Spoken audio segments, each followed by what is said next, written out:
ತುಮಕೂರು ಜಿಲ್ಲೆಯ ತುರುವೇಕೆರೆ ತಾಲೂಕು ಕಚೇರಿ ಆವರಣದಲ್ಲಿ ಸಂವಿಧಾನ ಶಿಲ್ಪಿ ಡಾಕ್ಟರ್ ಬಿ.ಆರ್. ಅಂಬೇಡ್ಕರ್ ಅವರ 12 ಅಡಿ ಎತ್ತರದ ಭವ್ಯ ಕಂಚಿನ ಪುತ್ಥಳಿ ಸ್ಥಾಪನೆಗೆ ಟ್ರಸ್ಟ್ ಸಕಲ ಸಿದ್ಧತೆ ನಡೆಸಿದೆ.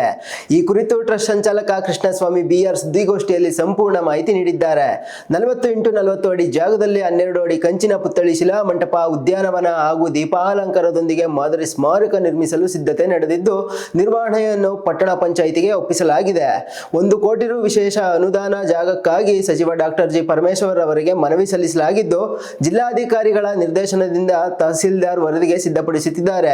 ಇದು ಸರ್ವ ಜನಾಂಗದ ಸೌಹಾರ್ದತೆಯ ಯೋಜನೆಯಾಗಿದ್ದು, ಕೆಲವರು ಸೃಷ್ಟಿಸುತ್ತಿರುವ ಗೊಂದಲ ಹಾಗೂ ಅಪಪ್ರಚಾರವನ್ನು ನಂಬದೆ ಸಹಕರಿಸುವಂತೆ ಕೋರಲಾಗಿದೆ. ಸುದ್ದಿಗೋಷ್ಠಿಯಲ್ಲಿ ಟ್ರಸ್ಟ್ ಪದಾಧಿಕಾರಿಗಳು, ದಲಿತ, ರೈತರು ಹಾಗೂ ಮಹಿಳಾ ಸಂಘಟನೆಯ ಮುಖಂಡರು ಮತ್ತು ಸರ್ವ ಜನಾಂಗದ ನಾಯಕರು ಉಪಸ್ಥಿತರಿದ್ದರು. ಇಲ್ಲ ಕಣಪ್ಪ, ನನಗೆ ಇದು ಇಷ್ಟ ಇಲ್ಲ ಅಂತ ಹೇಳ್ಬೋದಾಯ್ತು. ಬಹುಶಃ ನಾನೇ ಆಗ್ತೀನಿ ಅಂತಂದರೆ ಸರ್ವಾಂಗ ಮತ್ತು ಅವ್ರನ್ನೇ ಇದು ಮಾಡ್ಬೋದಾಯಿತು.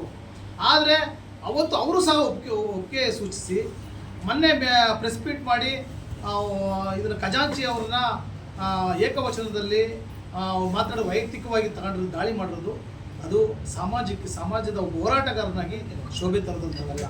ಈಗ ನಾಳೆ ನೀವು ಮಾಡಿರ್ತೆ ಇನ್ನೊಬ್ಬ ಮಾಡ್ತಾರೆ, ಅವಾಗ ಹೋರಾಟಗಾರರಿಗೆ ಅದು ಇದಾಗಲ್ಲ. ಒಬ್ಬ ನಾವೇ ಕರ್ಕೊಂಡ್ಬಂದು ಎಲ್ಲ ಹೋರಾಟಗಾರರು ಸಹ ಕರ್ಕೊಂಡ್ಬಂದು ನಾವೇ ಮರ್ಯಾದೆ ಕಳೆದಂಥ ಪರಿಸ್ಥಿತಿಗೆ ಆಗಿದೆ. ಅದಾಗಬಾರ್ದು. ನಾವು ಒಕ್ಕಲರಿಂದ ಎಲ್ಲ ಸಮುದಾಯದ ನಾಯಕರುಗಳು, ಹೋರಾಟಗಾರರು, ಎಲ್ಲ DSS ನಾಯಕರು, ಎಲ್ಲ ವರ್ಗದ ಸಮಾಜದ ಅಧ್ಯಕ್ಷರುಗಳು, ರಾಜಕಾರಣಿಗಳು ಎಲ್ಲ ಒತ್ತಾಯ ಮಾಡ್ತಿರ್ತಾವಿದೆ. ನಾವು ಏನು ನಿರ್ಮಾಣ ಮತ್ತು ಪ್ರತಿಷ್ಠಾನ ಸಾರ್ವಜನಿಕ ದತ್ತಿ ಟ್ರಸ್ಟ್ ತುರುವೇಕೆರೆ ಇದು ತಮ್ಮ ಗಮನಕ್ಕಿರಲಿ, 8EG ಮತ್ತು 12EGಗೆ ಒಳಪಟ್ಟಿದೆ. ಇದು ಬಹಳ ದೊಡ್ಡ ಮಟ್ಟದಲ್ಲಿ ಹೋಗಿದೆ. ಅಧ್ಯಕ್ಷರು ಮತ್ತು ಕಾರ್ಯದರ್ಶಿಗಳು, ಖಜಾಂಚಿಗಳು ಮತ್ತು ಅವರೆಲ್ಲ ಟೀಮ್ ತಂಡ ಹೇಳಿದೆ, ಉದ್ಘಾಟನೆ ಆಗಿದೆ ಮರುದಿನನೇ ಇದನ್ನು ಡಿಸಾಲ್ವ್ ಮಾಡ್ತೀವಿ. ಇದನ್ನು ಕಮಿಟಿ ಇರಲ್ಲ, ಇದನ್ನು ಬೇರೆ ಯಾರು ನಡೆಸ್ಕೊಂಡು ಹೋಗಲಿ ಅನ್ನೋ ಕಾನ್ಸೆಪ್ಟ್ ಭಾಳ ದೊಡ್ಡ ಮಟ್ಟಕ್ಕೆ ಮಾಡಿದೆ.